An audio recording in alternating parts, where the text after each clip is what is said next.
I'm your host, Harrison. Bang, bang, bang, bang.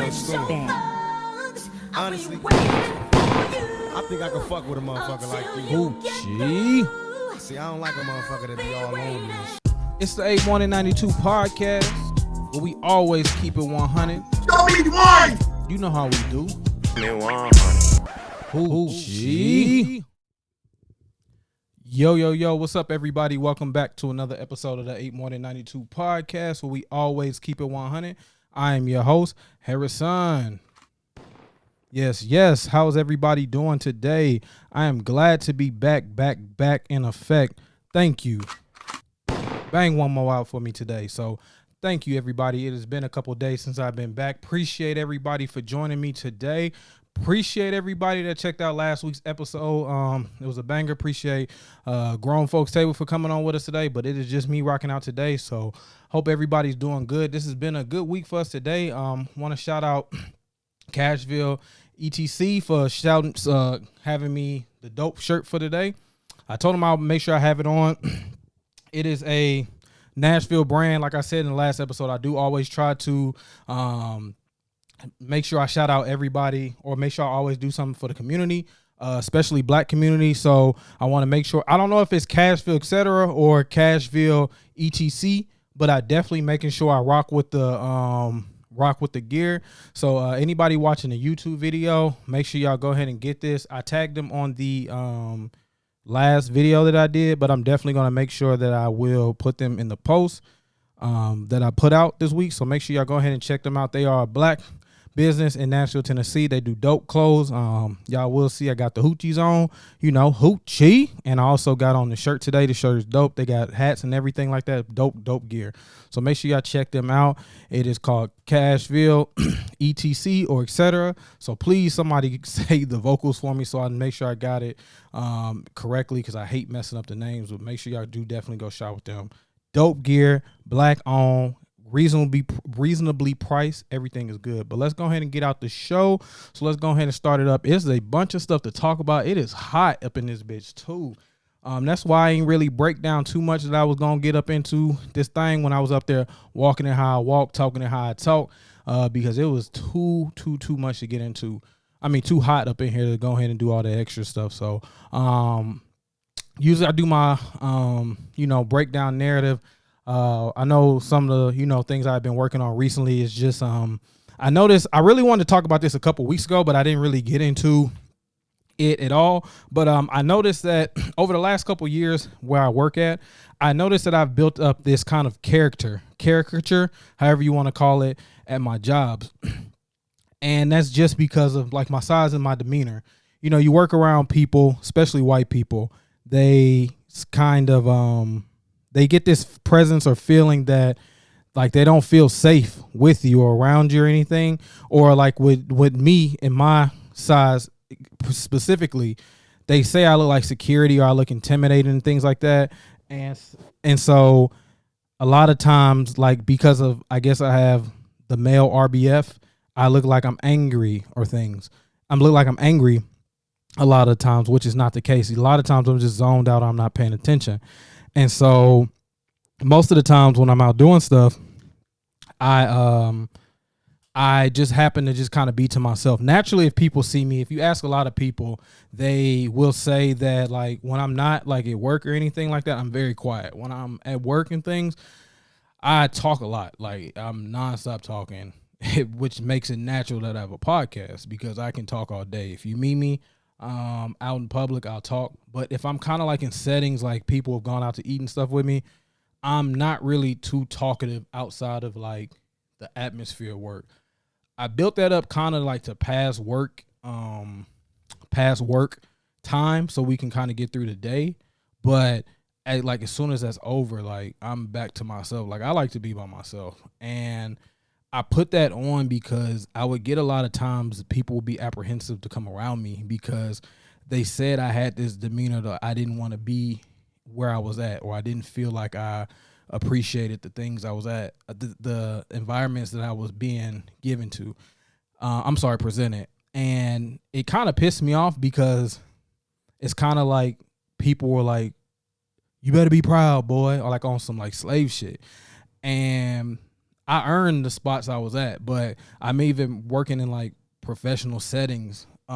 Usually it was white people that said this shit, but I work with white folks, and white people are entirely too comfortable for my well-being.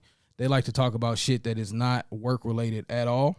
They like to talk about who they fucking, who they are having like beefs with, all this type of stuff that has nothing to do with the job. Me, I go to work, I get it done, I go home. I've noticed that if you aren't in that dynamic, you get ostracized, you get looked at as like a pariah, and that's not like a good thing in those environments to where they hold like your evaluation settings or how you get promoted or any type of settings to where you need to succeed, even in like a scholastic settings where you have instructors and things like that. So I learned that in order for me to kind of prevail, I kind of needed to jazz finger it up.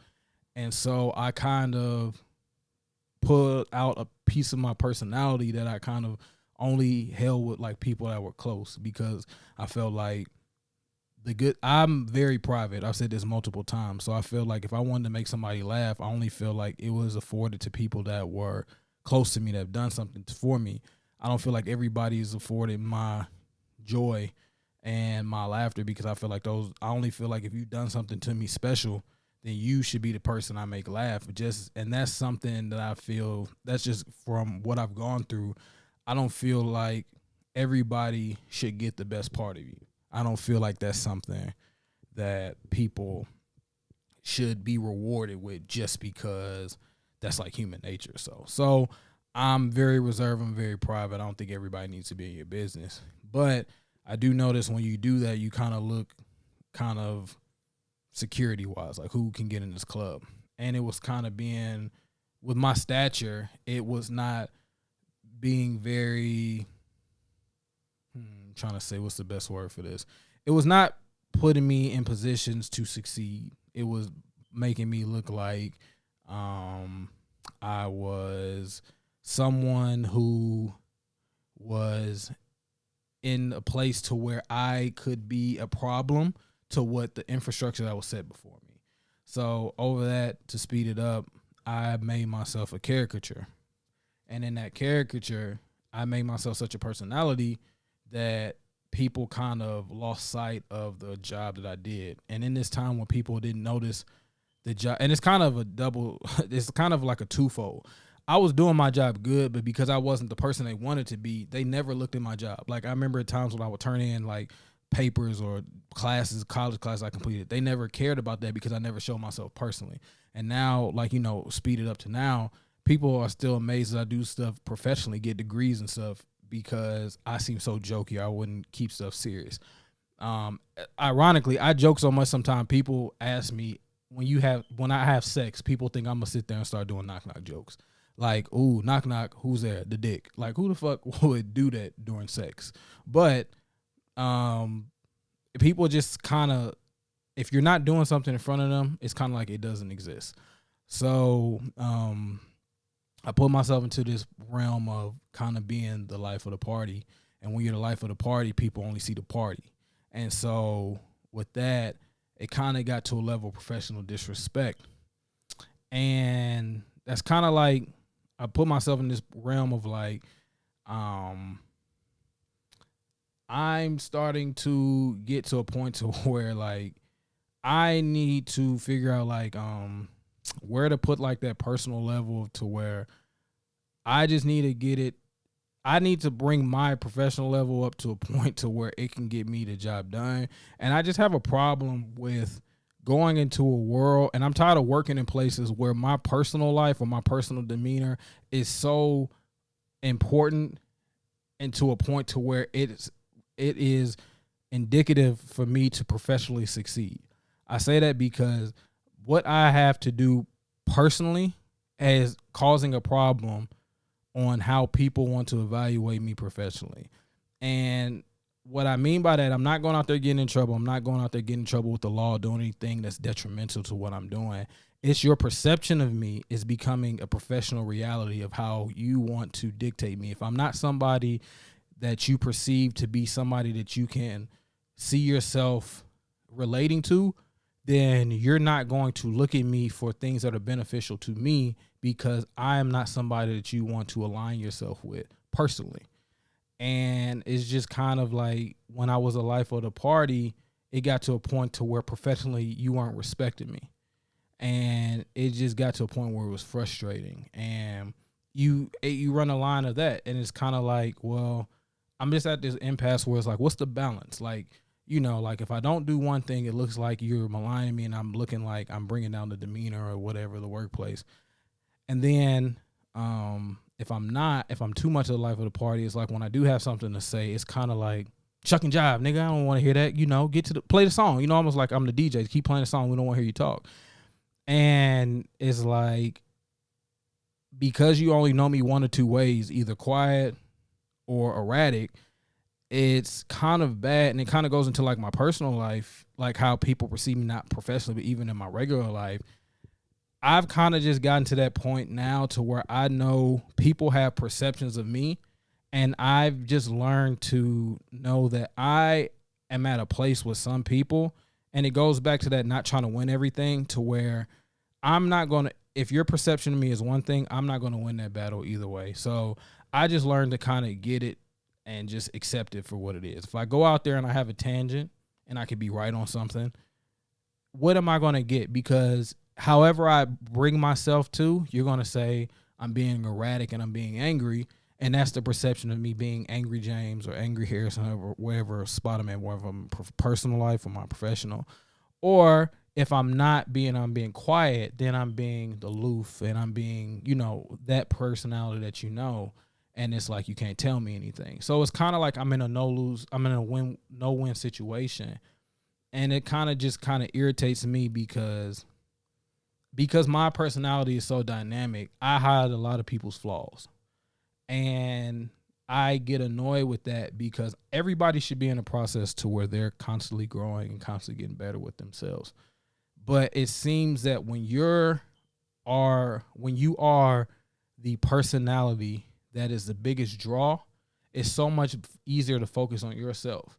And I think that I'm at a point to where I have known who I am, and I know that I have flaws, and I can point them out, and I'm willing to work on them.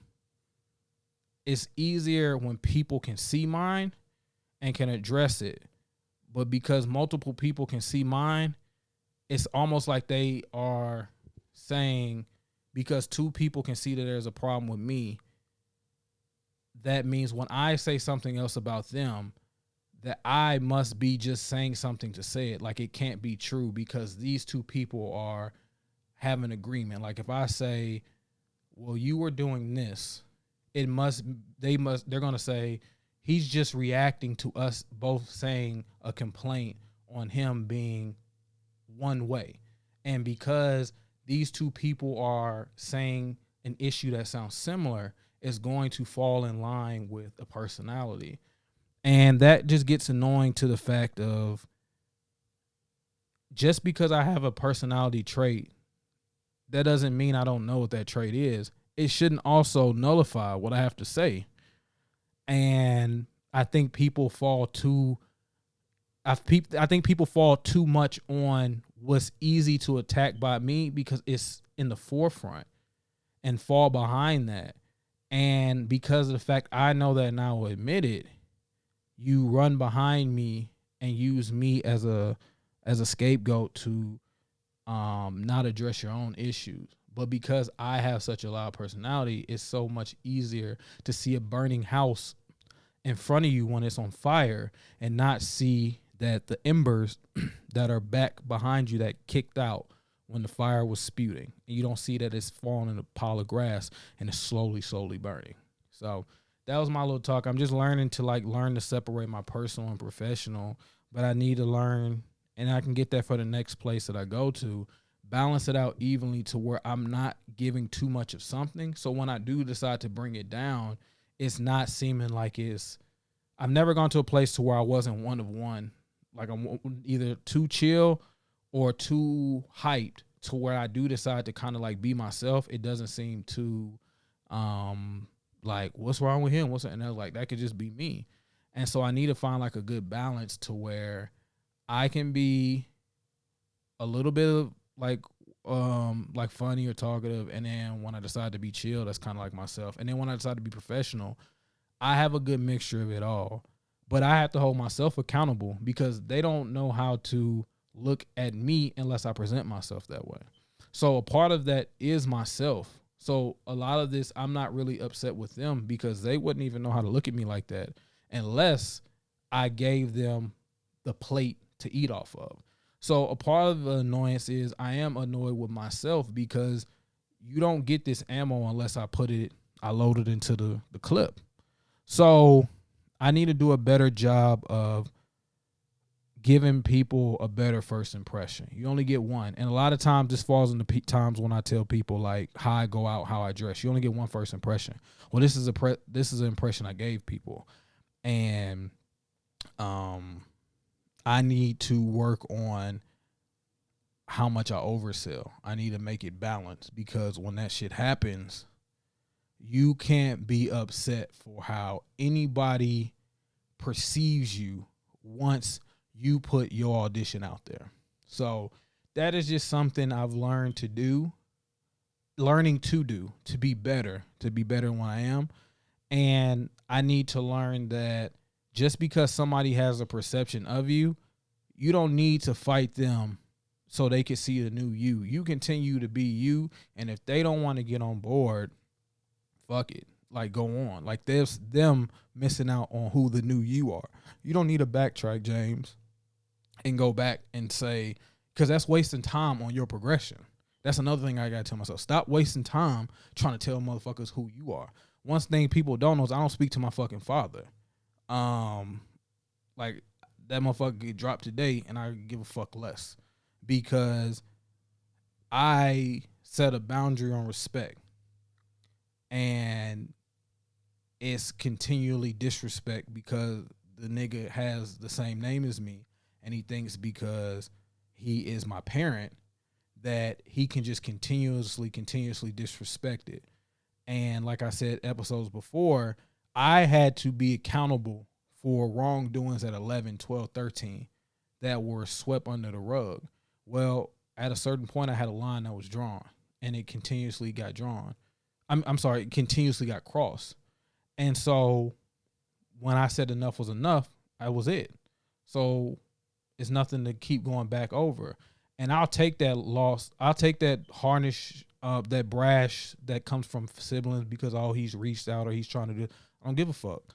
You know what I'm saying? Because somebody wants to make amends now, well, that time has passed because the only time you want to make amends is when somebody's wrong. But I've done everything I could for that relationship and it's done. I don't give a fuck anymore because I'd rather go on with not knowing. I'd rather go on where I can go now and keep my own sanity than keep going down the spiral and hill of the stress that it brings. And I can give a fuck less. So going through there, that hits two of them actually. My self-improvement narratives already written. Let's see. One thing I did want to talk about, I learned this recently.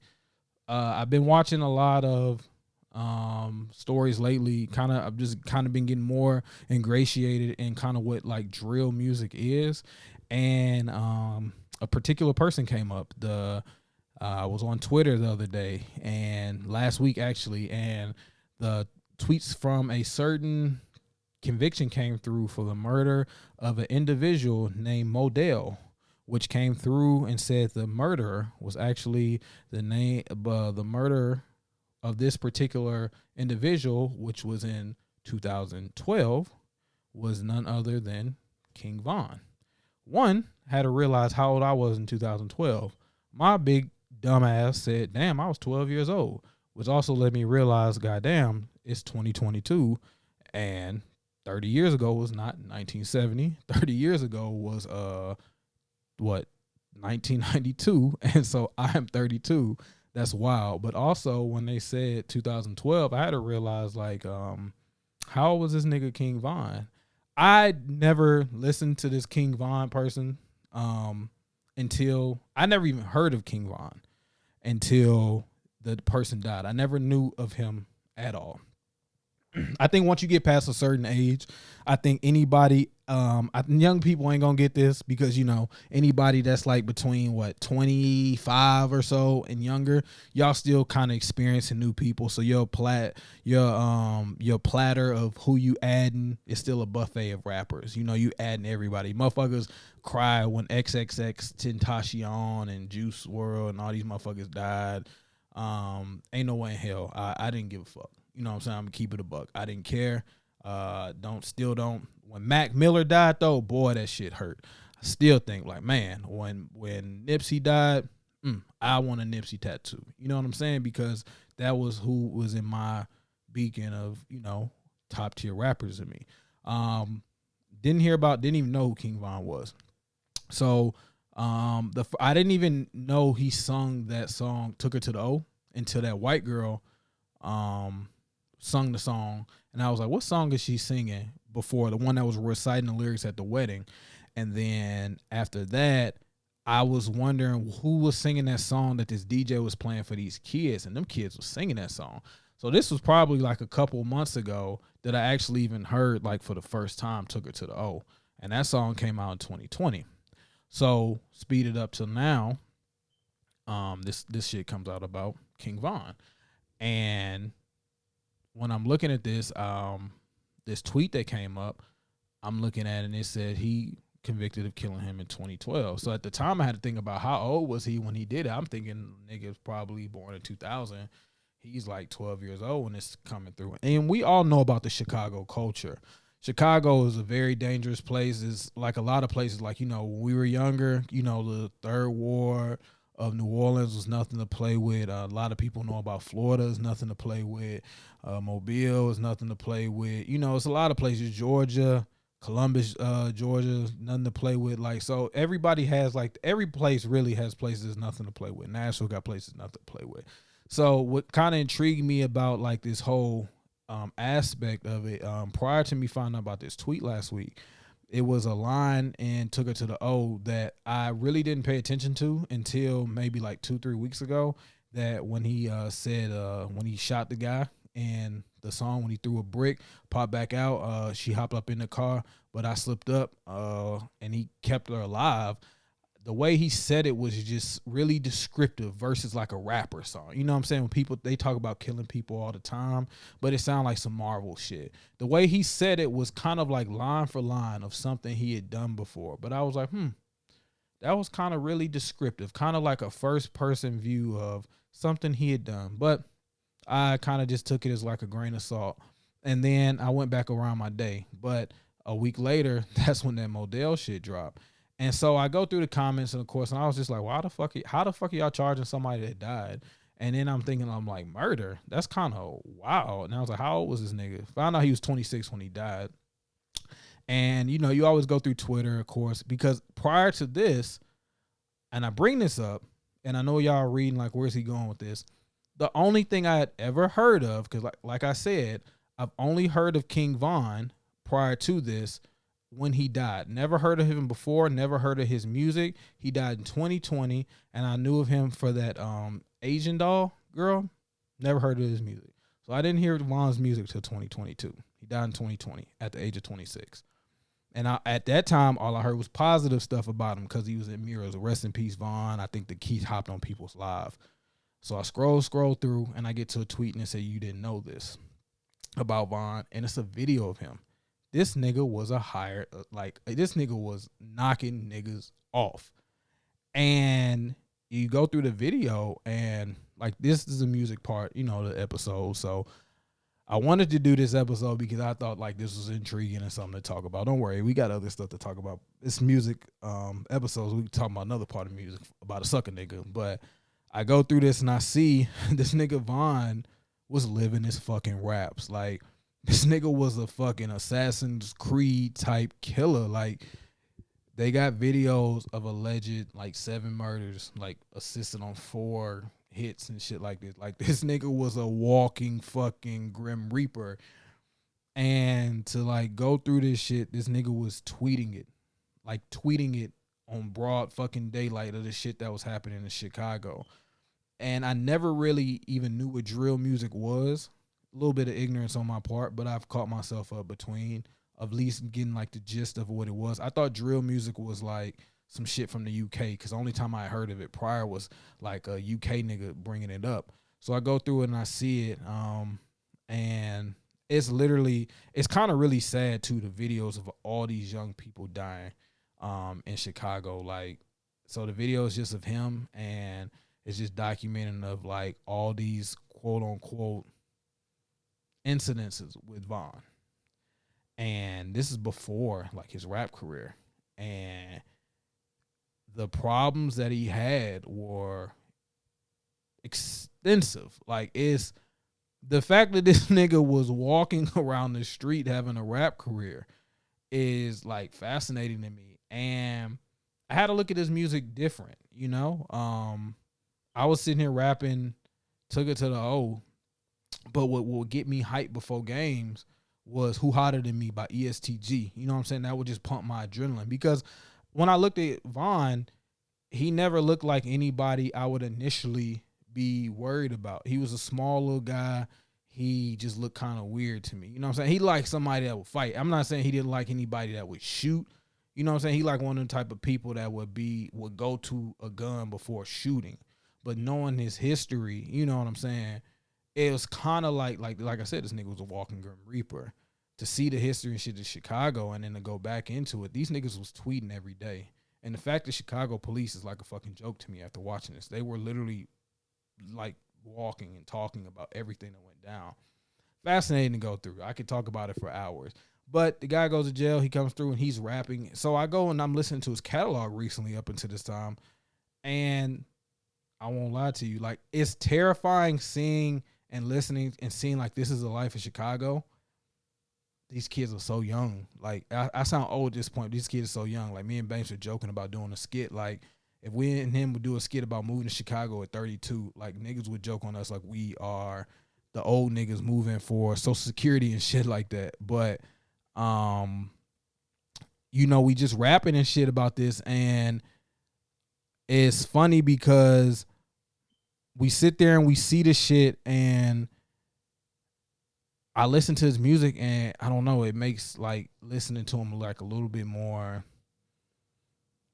enjoyable, because he's rapping his life. Like, I don't know why. To me, it puts a little bit more intrigue into it, because he's rapping his lyrics. He's rapping his life, I'm sorry. And I'm going through and I'm like, wow, like a little dumb, but he's rapping what really went through it. So now it's kind of like he's storytelling. And now I also thought about, well, shit, I heard stories about Thug. Thug might not be getting out. And so, you know, the question I ask y'all is, do you want your rappers rapping the shit that they taught, that they was living, you know, or do you want these Tekashi niggas that, because when you think about it, like, Von really put death to people. Like, he really ended a lot of niggas. Like, when he died, he really sat there and caused a lot of families heartache. He really, like, that shit between him and STL and 600s and all that shit, like, that was really some shit. Like, he was really like a Grim Reaper to people. And it's kind of tragic what happened to him. I seen a video over the past weekend, like the fight that killed him. Ironically, he died in a fist fight versus shooting somebody, but it kind of, I ain't gonna say worked out in his favor, but he was going to jail. But I mean, it makes his music definitely more, I like it more. I don't know why. It's as scary as it was, like, looking at this and then looking at this nigga like, bro, like, I wouldn't want to be around you. Like, I wouldn't want you in my shows. I wouldn't want you pulling up in my shit. But I want to hear your music, because, like, this is like some Wes Craven shit. Like, nigga, you were like on this shit for real. But it's kind of like you was going to jail though. Like, when this shit really came down to it, like when I hear that shit, love to hear that Mac talk. Love to hear that gun talk just like a Mac 11. You was really loading that motherfucker up and booming. I really liked it. But think about it. I was listening to Jeezy. I was listening to T.I. I was listening to like niggas like that. Like, even thinking about Meek. Like, is Meek really doing this shit? He seeing this shit? Like, it put in perspective, because like I'm sitting here looking at this, like, y'all was really letting this nigga walk the streets. This nigga was really out here doing this shit. And what the fuck was y'all doing as police? He's tweeting it. Like, when I say tweeting it, they're literally having back and forth conversation. I'm about to come shoot up this. Where you at? Where you at? There's one girl named Ki. They talking about it. She put in the location. She ended up dead. This person ended up dead. Like, and the police ain't doing nothing. But only time they get them off the street is for like simple possession. I can go on a long time about this shit, but I found that really interesting, and I found them more interesting as I found that out, and it made me want to invest myself into his music more. I was in more into the drill culture and everything, like what's up into the Chicago, scene. I know that's what they said academics was talking about. I will say, people kind of take more invested interest, like if you do have small kids, or the environment they're in, because that environment is like very tragic. Like niggas OGs was like 11. You know what I'm saying? Like the deaths on them people were like 19, 18. 17. Like it's very sad, the life expectancy in Chicago. It's very, very sad. But, the music is refreshing to see that you're listening to somebody that's not bullshitting you. And I like it because it's kind of like giving a firsthand view of the day in the day of the life. Not for the glorifying parts, but you're not getting bullshit on the other end. So I like the authenticity of it. That's what kind of brought me into it. But I won't say that it's a little bit of fear when I take it off. Like, I'm listening to somebody walk down somebody's last breath. That is a little bit scary into it, and it's a little bit scary that I like it. But, hey, I'm being honest with it. We can move to the sucker shit before we got to the other shit. Gotti, I chose not to do you. I chose not to do you. I chose not to do anything about you in the last time about the drink champs, because I just felt like, why? Like, I don't get what's your affinity and your like obsession with Ashanti, but I feel like you're doing like some real sucker shit. I'm gonna add the clip in here for what you said about her recently, which is what's making me talk about you now, and edit. Here y'all can see it right here, or hear it for the audio. Irv, like, you are like the official like definition of a clown ball, right?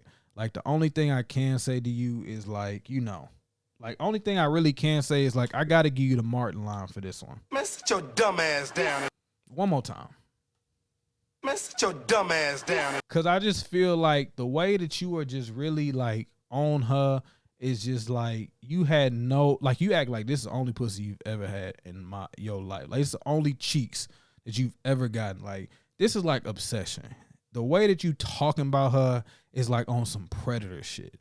Like, I get it. You talking about how you found out she cheated on you is with her and Nelly at a game, or how she left you.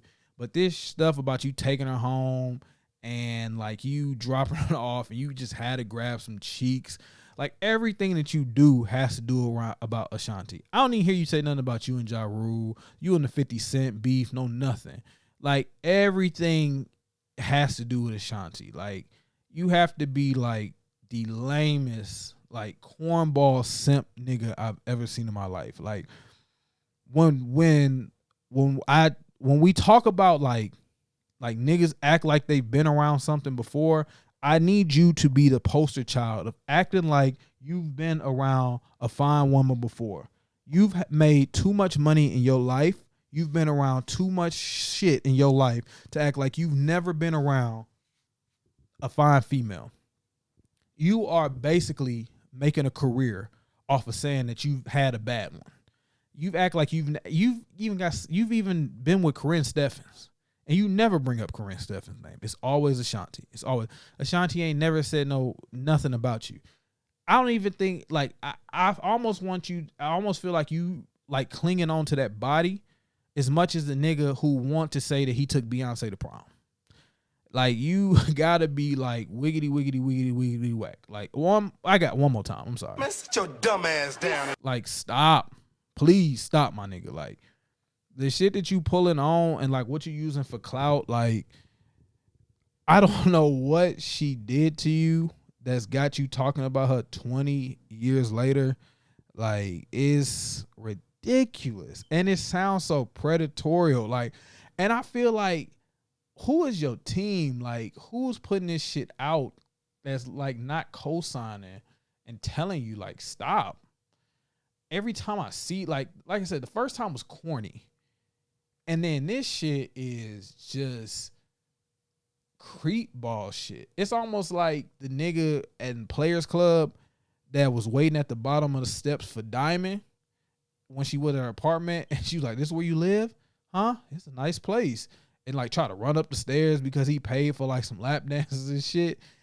It's just bad. Like you look like a fucking cornball every time I see this shit. And I just feel sorry for her because I feel like now when she's doing her own shit, I've never heard her bring up your name. And like I feel like now this is like all motherfuckers gonna talk about with her. It is what it is. You're a sucker nigga. That's all I want to say. You're simp.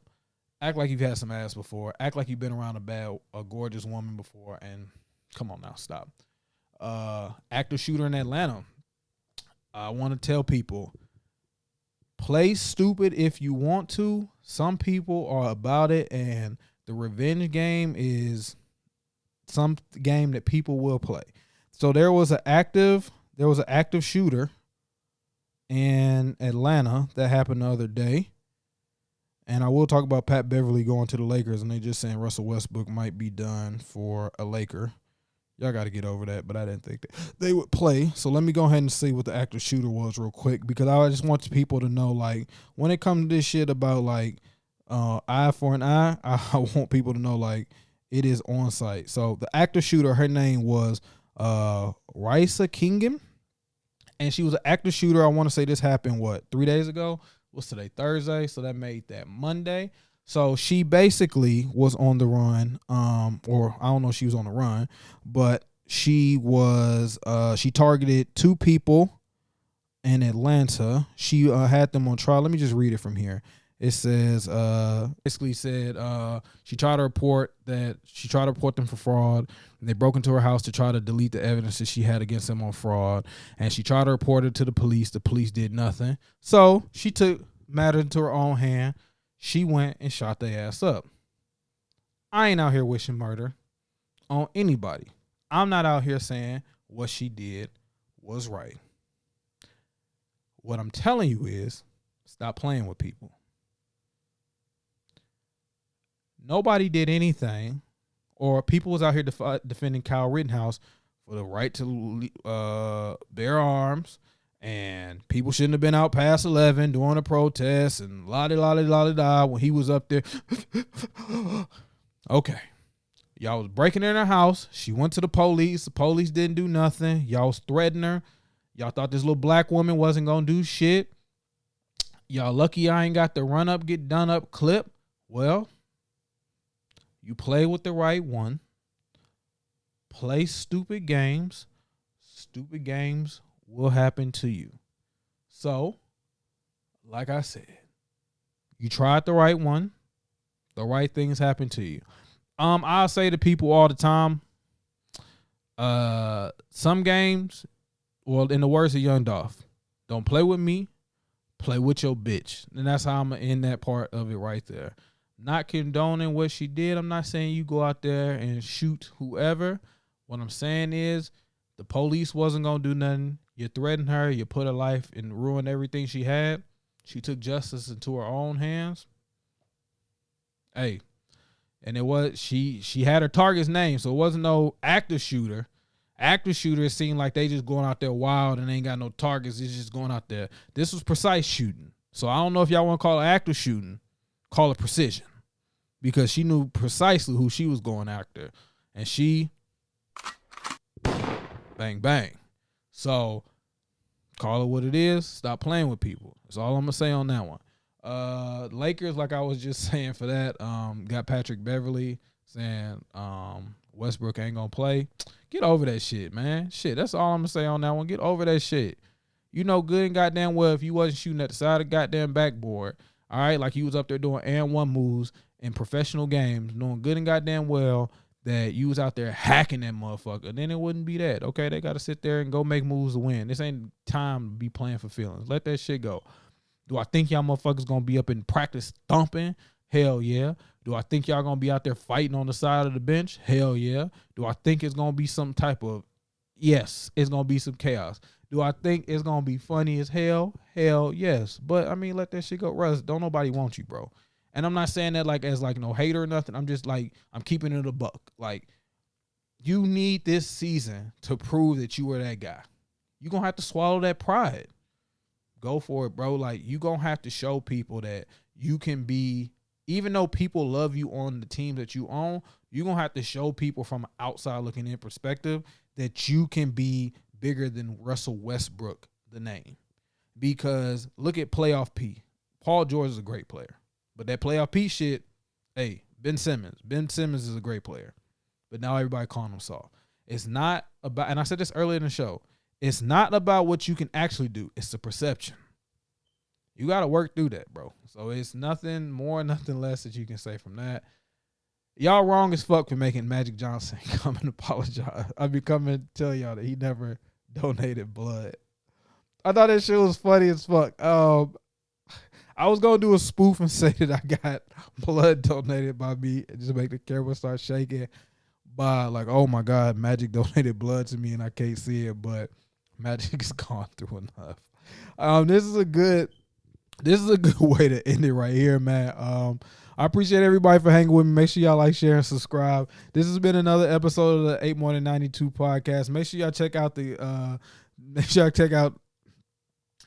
Cashville, etc., etc. Make sure y'all check out this bomb ass clothing, dope Nashville, Tennessee clothing, black brand. Check it out. I'm gonna put the link in there. Make sure y'all check out our YouTube page, our audio, our merch, all that shit. Make sure y'all keep fucking with us. Y'all got any type of questions, DM anything that y'all want to talk to us, email us, the 8 more than 92 podcast at gmail.com. Y'all can also follow the page or send us anything at 8mt_podcast. That's the Instagram and everything else. And I'm gonna holler at y'all later. Peace. Harrison. Bang, bang, bang, bang.